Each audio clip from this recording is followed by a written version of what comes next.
Hello guys, welcome to e schooling for civil services. आज हम बात करेंगे यूपीपीसीएस की क्या रणनीति होनी चाहिए।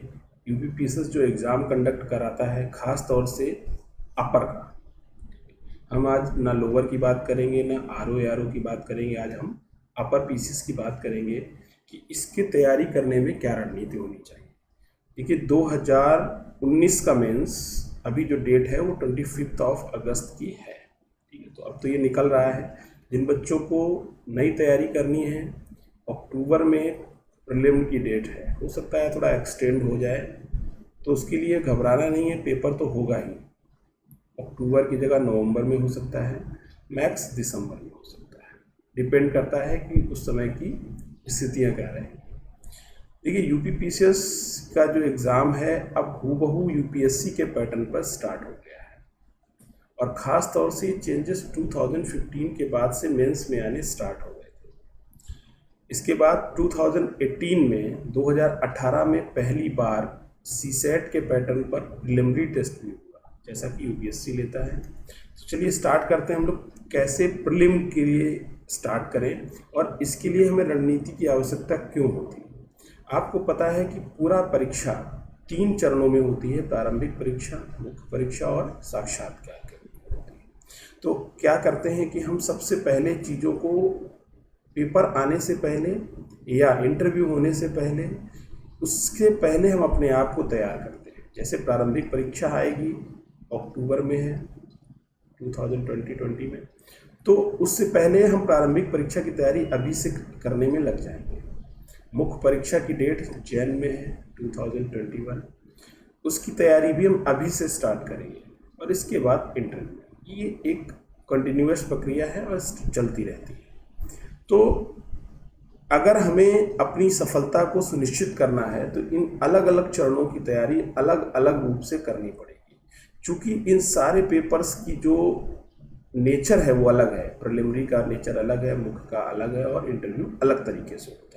इसलिए सबके लिए हमें जो रणनीति है, स्ट्रेटजी है, वो भी अलग अलग बनानी पड़ेगी। अब क्या करते हैं कि सबसे पहले हम पीटी की बात करते हैं कि प्रिलिमिनरी परीक्षा को कैसे पास किया जाए।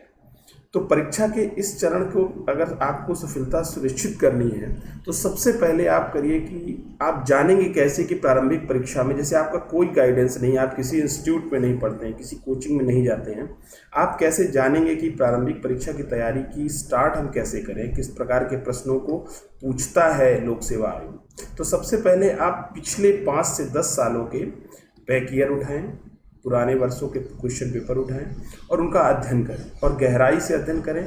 फिर देखें कि कौन कौन से टॉपिक से या किन किन बिंदुओं पर सबसे ज़्यादा प्रश्न पूछे गए हैं। फिर चूंकि ये प्रारंभिक परीक्षा होती है, ऑब्जेक्टिव वस्तुनिष्ठ होती है, इसलिए इनमें फैक्ट बहुत जोर दिया जाता है। जैसे अशोक के अभिलेख को सर्वप्रथम किसने पढ़ा था, भारत की कौन सी नदी दक्षिण की गंगा के नाम से जानी जाती है, कौन सा हार्मोन लड़ो या उड़ो के नाम से जाना जाता है। तो इस तरीके के क्वेश्चन, मतलब फैक्ट बेस्ड क्वेश्चंस ज़्यादा होते हैं। ओके, अब जब आप पूरा बैक ईयर पढ़ते हैं तो उसकी एनालिटिकल जानकारी भी अपने पास रखनी चाहिए आपको, और फैक्ट भी आपको अपने पास रखने चाहिए। अब फैक्ट याद रखना बहुत टफ काम होता है, तो आप एक काम कर सकते हैं कि उसके लिए आप छोटे छोटे नोट्स बना सकते हैं याद करने के लिए। इनको नोट्स बनाइए और उनकी लिस्टिंग कर लीजिए, और बार बार उनको पढ़ते रहिए, नियमित अध्ययन करते रहिए।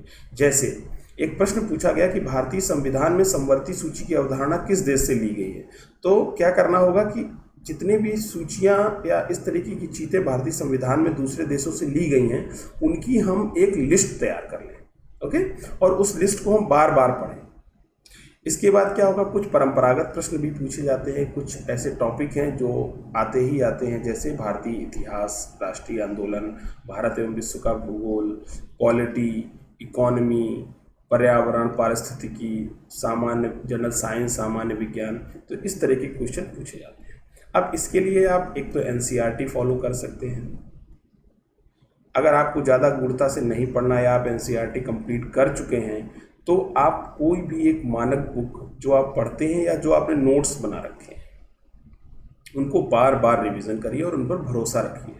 ओके, बहुत सारा कंटेंट बहुत बार नहीं पढ़ना है, एक कंटेंट को कई बार पढ़ना है और उसके नोट्स तैयार करने हैं। सबसे ज़रूरी है नोट्स, और उसी को बार बार आपको करना है। इसके बाद करंट अफेयर की बात करते हैं। तो करंट अफेयर के लिए आपको इंटरनेट का आप सहारा ले सकते हैं, या मार्केट में कोई ना कोई बुक ऐसी अवेलेबल रहती है। सामान्यतः जो करंट अफेयर होता है यूपी पीसीएस, उसके जो प्रश्नों की संख्या है वो ज़्यादा रहती है इसमें। तो करंट अफेयर को आप नियमित रूप से पढ़िए। कुछ अखबार फॉलो कर सकते हैं, जैसे हिंदू, दैनिक जागरण। हिंदू आप ना भी कर पाए तो आप दैनिक जागरण का जो नेशनल राष्ट्रीय संस्करण है उसको आप फॉलो कर सकते हैं। अगर आप दिल्ली में नहीं रहते हैं तो आप इसके लिए ई पेपर ले सकते हैं, राष्ट्रीय संस्करण का ई पेपर ले सकते हैं। इसके अलावा आप अगर न्यूज़पेपर नहीं पढ़ पाते तो कुछ साइट्स हैं, जैसे जागरण न्यूज़, उसकी साइट पर जाकर आप डेली का करंट अफेयर तैयार कर सकते हैं। जीके टुडे की साइट पर जाकर कर सकते हैं, या दृष्टि और ध्येय जैसी कोचिंग वेबसाइट्स भी हैं, उन पर भी जाकर आप अपने करंट अफेयर को तैयार कर सकते हैं। ओके, इससे किसी भी वेबसाइट से या कोचिंग से मेरा लेना देना नहीं है, बस ये आपके अवेयरनेस के लिए है कि आपके पास ये रिसोर्स अवेलेबल है, आप जाकर वहाँ तैयारी कर सकते हैं। फिर राज्य से विशेष सामग्री भी आपको पढ़नी पड़ेगी, उत्तर प्रदेश विशेष भी पढ़ना पड़ेगा। तो मार्केट में कोई भी बुक आपको मिल जाए राज्य विशेष की, आप पढ़ सकते हैं। इसके बाद भारत आती है। अगर आप यूपीएससी का एग्जाम दे रहे हैं तब तो आप इसको पढ़िएगा नहीं, मैं कहूँगा अगर यूपी पीसीएस के लिए आप इसको थोड़ा सा इग्नोर कर भी सकते हैं, लेकिन अगर आप समय है तो आप इसको पढ़ सकते हैं। फिर बात करते हैं सीसेट।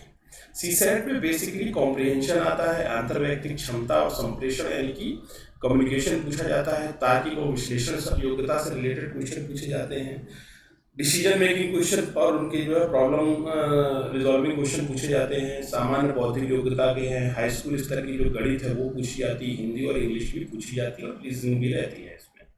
अब इसकी भी तैयारी के लिए आपको बहुत परेशान नहीं होना है, क्योंकि क्वालिफाइंग होता है। तो आपको एक मार्केट से कोई बुक ले लेनी है और उसकी प्रैक्टिस सेट को हल करते रहना है। इसके नंबर कट ऑफ में नहीं जोड़े जाते, सिर्फ 33% आपको लाना है, क्वालिफाइंग करना है, ठीक है। तो इसका मूल्यांकन में कोई योग नहीं रहता है, इसलिए आपको बहुत ज़्यादा परेशान नहीं होना है कि बहुत सारे नंबर लाना है, तो बिल्कुल परेशान नहीं होना है। फिर जब आप पीटी जैसे पास में आ जाए, जैसे अक्टूबर में जो डेट दी गई है, तो अक्टूबर के स्टार्ट से ही सितंबर 15 सितंबर के बाद से आप कर सकते हैं कि प्रैक्टिस पेपर्स को आप ज़्यादा से ज़्यादा लगाएं और उसको एनालिसिस करें कि किन क्वेश्चंस को आपको ज़्यादा पढ़ना है, बैक ईयर में किस तरह के क्वेश्चंस पूछे गए उनका दोहराव करें। यही एक अच्छा तरीका है कि आप प्रैक्टिस पीटी के लिए ज़्यादा से ज़्यादा करें। अच्छा, पीटी में 1/3 की निगेटिव मार्किंग हो गई है, इसलिए कोई ऐसे प्रश्नों को हल करने की कोशिश ना करें जिनके उत्तर बिल्कुल ही नहीं आते हैं। आपको 4 ऑप्शंस में आपको एक भी नहीं आता है और आप उनको टच करने की बिल्कुल हिमायत ना करें, कोशिश ना करें, आप छोड़ सकते हैं। बाई चांस आपको लगता है कि क्वेश्चन कम अटेम्प्ट हुए हैं या कुछ और ऐसी स्थिति में जब आपको 2 आंसर बिल्कुल कंफर्म हो कि नहीं हो सकते, तो एक बार आप 2 में रिस्क ले सकते हैं, वो भी तब जब आपको लगता है कि आप एग्जाम से बाहर हो रहे हैं। अन्यथा आपको रिस्क लेने की बिल्कुल ज़रूरत नहीं है, क्योंकि 1/3 निगेटिव मार्किंग इसमें लगी हुई है। बात करते हैं मेंस की मुख्य परीक्षा की तैयारी के लिए क्या करना चाहिए। जब पीटी की तैयारी आप कर रहे हैं, उसी के साथ साथ आप मेंस की भी तैयारी रख सकते हैं, लेकिन आप इसके लिए राइटिंग प्रैक्टिस पर उस समय जोर ना दें जब आप पीटी के लिए तैयार कर रहे हैं। हाँ, आप एनालिटिकल आप पढ़ाई कर सकते हैं, चीज़ों को समझ अपनी बना सकते हैं उस समय, क्योंकि जो मुख्य परीक्षा है वो लिखित होती है, इसलिए इसकी रणनीति भी प्रारंभिक परीक्षा से बिल्कुल अलग रखनी होगी। जहाँ पहले जब प्रारंभिक परीक्षा थी वो क्वालिफाइंग है, सिर्फ उसका पूरे जो एक लिस्ट निकलती है लास्ट में, जो आपकी मेधा सूची निकलेगी, उसमें नंबर पीटी के नहीं जुड़ते हैं, उससे कोई मतलब नहीं होता है। सिर्फ पीटी क्वालिफाई करके आप मेंस दे सकते हैं, लेकिन मेंस के सारे नंबर आपकी मेधा सूची में जुड़े जाते हैं। इसलिए मेंस की परीक्षा बहुत ही इंपॉर्टेंट है और इसकी तैयारी को बहुत ही सोच समझ के करना है। ओके, तो आगे बढ़ते हैं हम। इसके 2 तरह के सब्जेक्ट होते हैं, कंपलसरी सब्जेक्ट और वैकल्पिक सब्जेक्ट मेंस के लिए। कंपलसरी के अंदर क्या होता है कि 4 प्रश्न पत्र मिलेंगे आपको जीएस के, इसके अलावा एक हिंदी का मिलेगा आपको और एक निबंध का भी मिलेगा। तो आप ये हिंदी इंग्लिश किसी में भी मीडियम आपका कोई भी हो सकता है, तो ये रहेंगे। इसके बाद वैकल्पिक में क्या होता है कि उसमें एक लिस्ट दी है यूपीपीसीएस ने, जब आप फॉर्म भरते हैं उस समय, तो उसमें से कोई भी एक विषय आप चयन कर सकते हैं सब्जेक्ट के रूप में, जो भी आपको वो उसको भी लिखना रहेगा, कोई ऑब्जेक्टिव नहीं रहेगा, उसके भी 2 प्रश्न पत्र इसमें रहेंगे।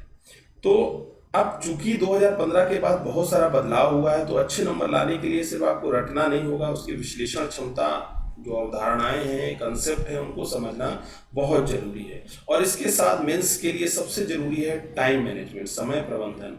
इसके लिए आपको बराबर राइटिंग प्रैक्टिस मेंस के समय करनी पड़ेगी, उससे पहले करनी पड़ेगी, ताकि आप निश्चित शब्द सीमा में अपने उत्तर को निश्चित समय में लिखने में सफल हो।